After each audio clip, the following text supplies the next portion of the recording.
Welcome back everyone to our discussion on the topic application of integration. Today we'll be discussing area bounded by a curve and the y-axis. Now, when we are looking for the area under a curve and the y-axis, we are going to be integrating with respect to y.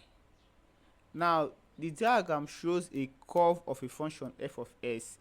The area of the segment cut off by the y-axis as the point A and B is shown below.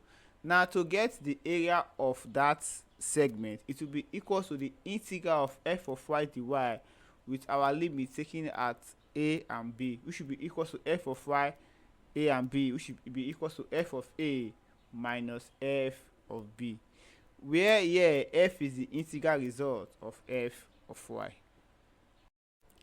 We have our very first example, which we'll be using to explain the concept further. It states that find the area of the finite region bounded by the curve y equals to 9x squared plus 1 and the y-axis at y equals to 3 and y is equals to 1.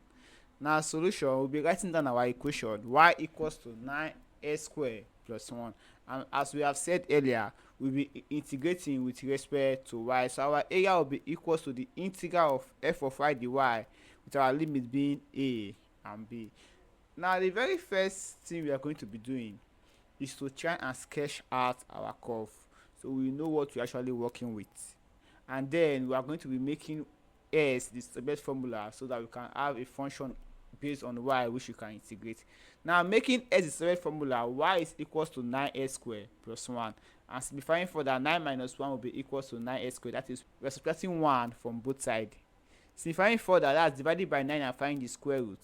S will be equal to the square root of y minus 1 divided by 9, which is equal to the square root of y minus 1 divided by 3, which can also be written as y minus 1 in bracket raised to the power of 1 over 2 divided by 3.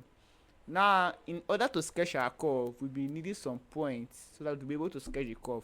First, let us try and look for our y-intercept, and we know that at y-intercept, s is equal to 0. So, substituting s equal to 0 in our equation, y will be equal to 9 in bracket 0 square plus 1. Therefore, y will be equal to 1. So, the intercept coordinates will be equal to 0 and 1. And since it's a quadratic graph, let us try and know our turning point, and if our turning point is minimum and maximum. Now, to do that, to get our turning point, we're going to be looking for the y over the s and differentiating. The y over the s will be equals to 18s. That is, we have our turning point at this point, and to know if our turning point is minimum or maximum, we are going to be looking for the square y over the s square. Differentiating further, the square y over the s square is equals to 18, and since it is greater than 0, is a minimum point. Now, to be able to sketch our curve, we'll be needing other points, but it will be very difficult to get them through calculation. So we'll be taking out different points, inputting it into the equation and getting the corresponding y value. So when s equals to minus 1, we have y equals to 10, because when s equals to minus 1, y will be equals to 9 in bracket minus 1 square plus 1, which will equal to 10.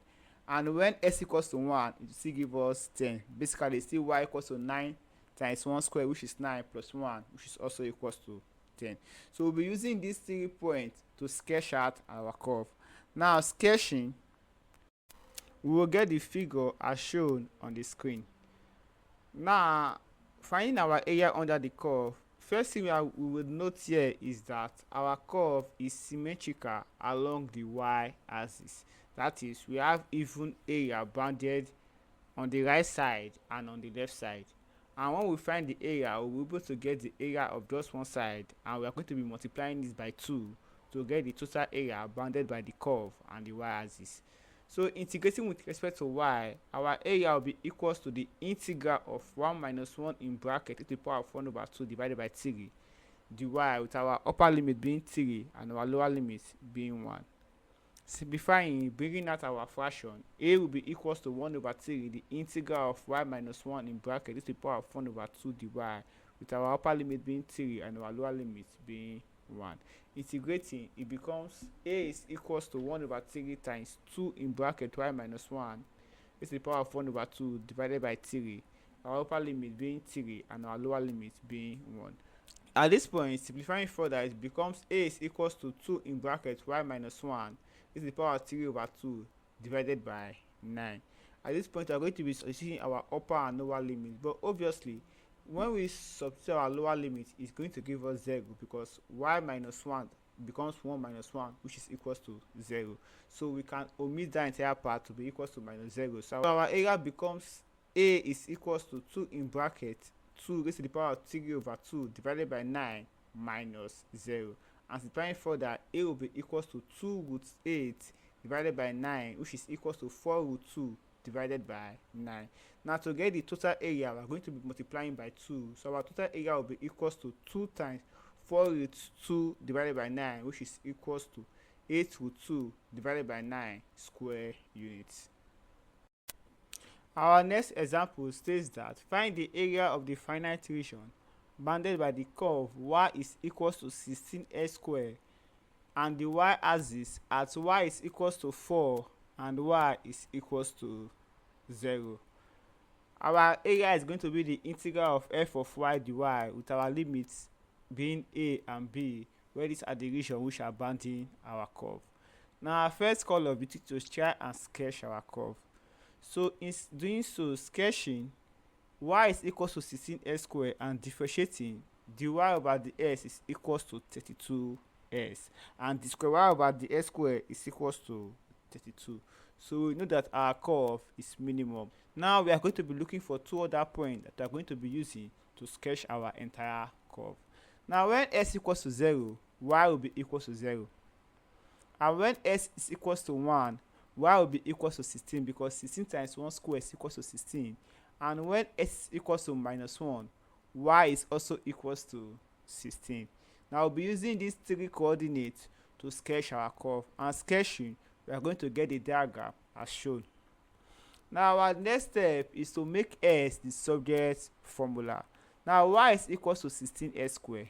Dividing both sides by 16, it becomes y divided by 16 is equals to s squared.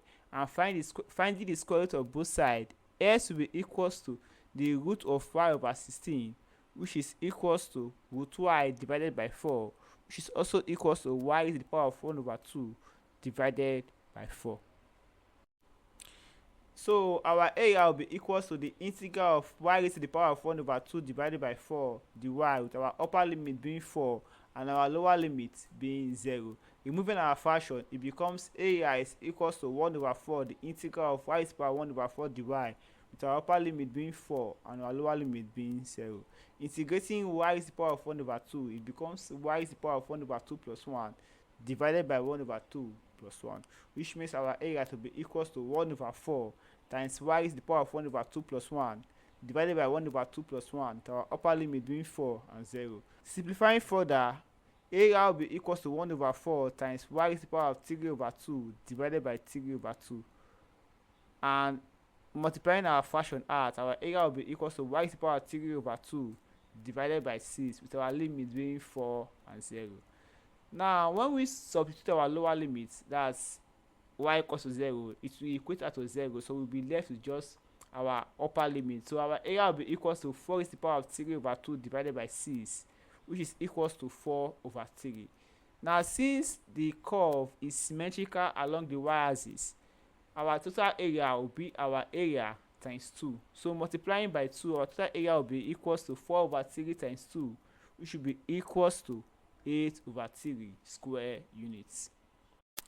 We have one final question that states that calculate the area of the region bounded by the curve y is equals to the square root of s minus 1, the y-axis, and the line y equals to 1 and y equals to 4.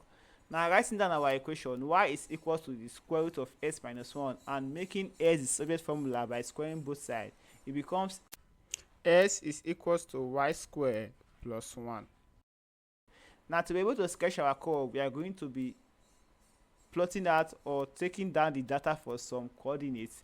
Now when s is equals to 1, y is equals to 0. The reason we are starting with positive number because once we use any negative number, our square root becomes negative, and it becomes, our answer becomes imaginary. So we'll be taking from s equals to 1 downward. So when s equals to 1, y will be equals to 0, because 1 minus 1 is 0 and the square root of 0 is 0. When s is equals to 2, y will be equals to the square root of 2 minus 1, which should become the square root of 1, and y is equals to 1. And when s equals to 5, y will be equals to the square root of 5 minus 1, which is the square root of 4, and y will be equals to 2. Similarly, when s equals to 17, y will be equals to 4, and when s equals to 26, y will be equals to 5. Now, since we've already gotten y value of 4, and I think that's the highest range of our region, we can actually stop here and sketch our curve. So sketching, we get the diagram as shown on your screen. So to get our area will be equals to the integral of y squared plus 1 in bracket dy, with our upper limit being 4 and our lower limit being 1. Integrating, it becomes a, which is our area, is equals to y to the power of 2 plus 1 divided by 2 plus 1 plus y, with our upper limit being 4 and our lower limit being 1. Adding up our power and our denominator, our area will be equals to y cubed divided by 3 plus y, with our upper limit being 4 and our lower limit being 1. At this point, we are going to be substituting for our upper limit and our lower limit. Doing so, it becomes area is equals to, in bracket, 4 cubed divided by 3 plus 4 minus, in bracket, 1 cubed divided by 3 plus 1. And simplifying our power, it becomes a is equals to, in bracket, 64 divided by 3 plus 4 minus, in bracket, 1 over 3 plus 1. Adding the fractions in our bracket, it becomes a is equals to, in bracket, 76 over 3 minus, in bracket, 4 over 3. And subtracting our fraction, our area will be equals to 72 over 3, which is equals to 24 square units. Here are some exercises for you to try your hands on at home. And for more insight on this topic, you can check out our Hidden Facts Further Mathematics textbook. You can easily get the hard copy, or if you are interested in the soft copy, you can get it at the website at the bottom of the screen. Thank you.